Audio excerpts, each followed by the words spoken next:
दोस्तों नमस्कार। सपोज करो आप नई कार लेने का प्लान कर रहे हैं और आपके पास दो ही क्राइटेरिया हैं कार को खरीदने के लिए। पहला, फ्यूल एफिशिएंट कार और दूसरा 5 स्टार रेटेड कार। आप कौन सी कार परचेज करेंगे? चलो मैं आपके काम को आसान कर देता हूँ। 2021 के गवर्नमेंट डेटा को अगर देखें तो 4 लाख से ज्यादा एक्सीडेंट्स इंडिया में हुए हैं और 1.5 लाख से ज्यादा लोगों की एक्सीडेंट्स में डेथ हुई है। और इसमें वर्स्ट अफेक्टेड एज ग्रुप लोगों का जो है 18 से 45 ईयर्स है, जो कि 70% है, यानी कि 1 लाख से ज्यादा डेथ जिनकी हुई है वो यंग है। एंड ये डेटा ये भी बताता है कि इंडिया नंबर 1 रैंक करता है ग्लोबली रोड एक्सीडेंट्स में। यहाँ पर एंट्री होती है भारत एनकैप यानी Bharat new car assessment programme की, जो कि 1 अक्टूबर 2023 से इफेक्टिव होगा और इसे ministry of road transport and highways minister माननीय नितिन गडकरी जी ने लॉन्च किया है।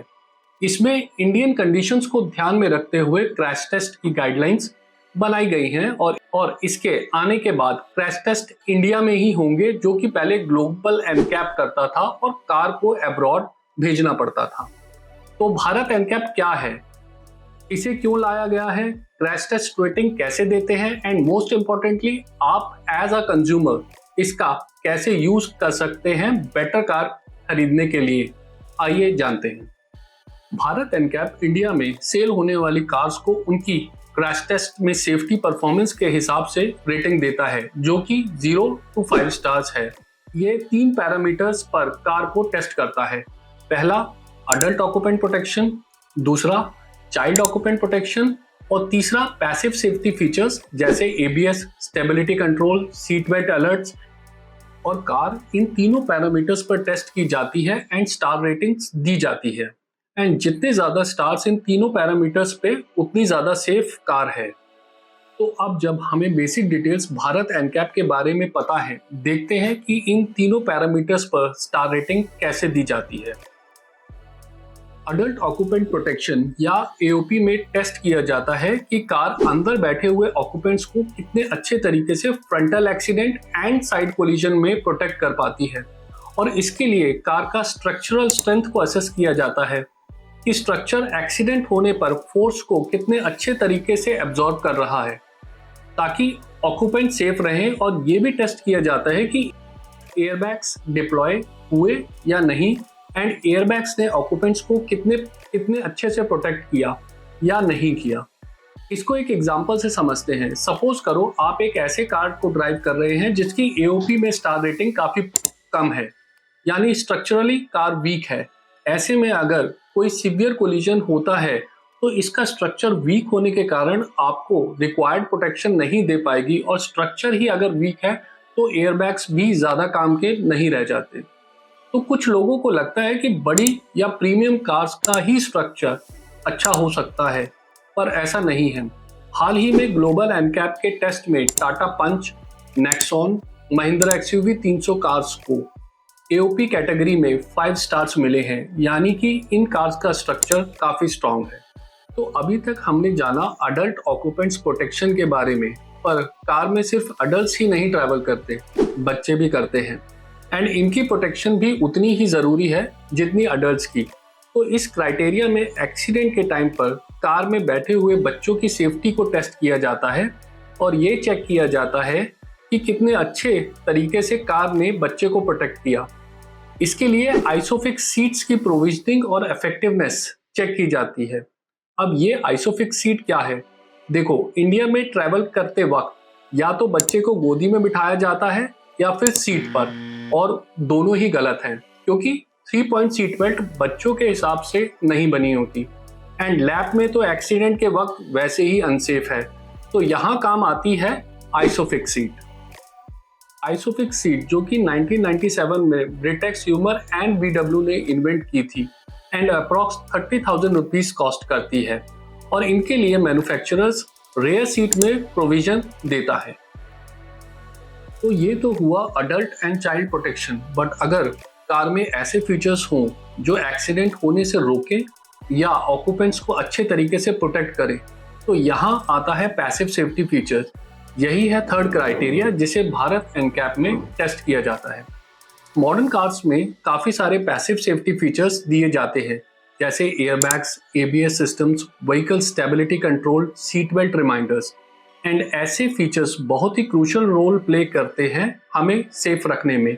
एंड इन सेफ्टी फीचर्स की कार में फिटमेंट इसकी सेफ्टी रेटिंग्स को डिसाइड करती है। तो अब सवाल उठता है कि ग्लोबल एनकैप तो ऑलरेडी इंडियन कार्स को टेस्ट कर रहा था और भारत एनकैप भी ग्लोबल एनकैप पर ही बेस्ड है।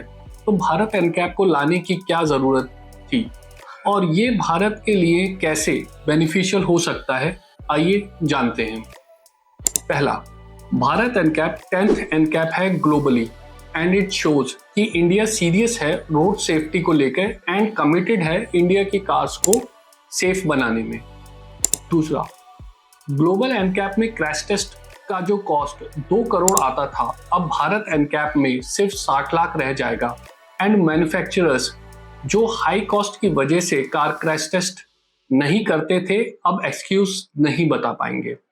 ये तो कार और ऑक्यूपेंट्स की सेफ्टी पर बात थी, बट रोड पर पेडेस्ट्रियंस भी होते हैं और उनकी सेफ्टी क्या, यहाँ पर भारत एनकैप कुछ मिस करता है क्या? भारत एनकैप इससे भी बेटर हो सकता था क्या? सबसे बड़ा मिस जो है वो ये है कि करंटली ये मैंडेटरी नहीं है और किसी भी स्टार रेटिंग्स के बिना भी मैन्युफैक्चरर्स इंडिया में कार को सेल कर सकता है। तो चाहे कार स्टार रेटेड है या नहीं, वो इंडिया में सेल होती रहेगी और मैन्युफैक्चरर्स की मर्जी है कि वो अपनी कार को क्रैश टेस्ट के लिए भेजता है या नहीं। दूसरा, रोड्स पर कार के अलावा पेडेस्ट्रियंस भी होते हैं और उनकी सेफ्टी भी उतनी ही ज़रूरी है जितनी कार और उसके अंदर ऑक्यूपेंट्स की। बट सैडली भारत एनकैप में ऑटोनोमस सेफ्टी फीचर्स जैसे auto emergency breaking, lane departure warning को अभी टेस्ट नहीं किया जा रहा है, जो कि यूरो एनकैप में किया जाता है।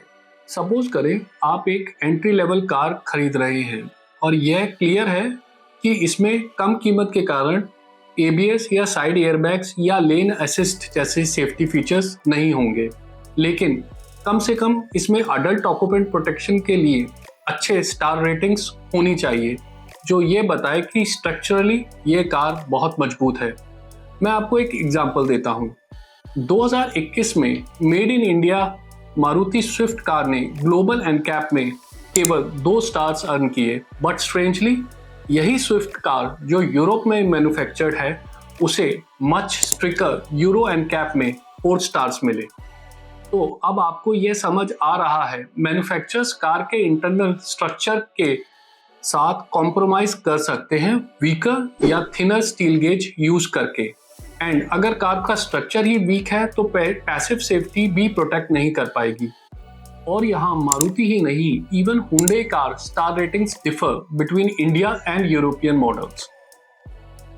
तो स्टार रेटिंग्स को समझकर आप as a consumer inform decision ले सकते हैं न्यू कार परचेज करते वक्त। एंड अगर आप हायर स्टार रेटिंग्स की कार परचेज करते हैं तो आप अपनी और अपनी फैमिली की सेफ्टी को प्रायोरिटाइज कर रहे हैं। और अगर आप ऐसा डिसीजन लेते हैं तो मैन्युफैक्चरर्स बाउंड होंगे आपको सेफर कार देने के लिए, just like Tata and Mahindra are manufacturing safer cars in India. तो मैं अब दोबारा आपसे पूछता हूँ, which car are you buying?